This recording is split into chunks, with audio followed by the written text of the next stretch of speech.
how to connect Namecheap domain to Google Sites. If you want to connect your Namecheap domain to Google Sites, it is very simple to do so.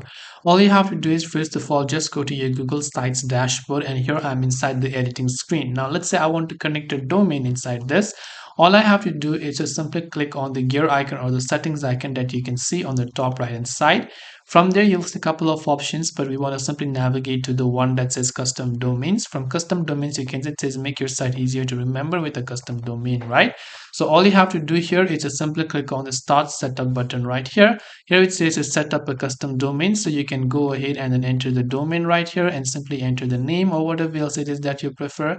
And once done, you can click on the next option right here that is the address from Namecheap, connect the DNS servers, Namecheap servers, and then after you've done that, make sure to go ahead and then basically verify the domain and the ownership, and once done, your Namecheap domain will be connected to Google Sites.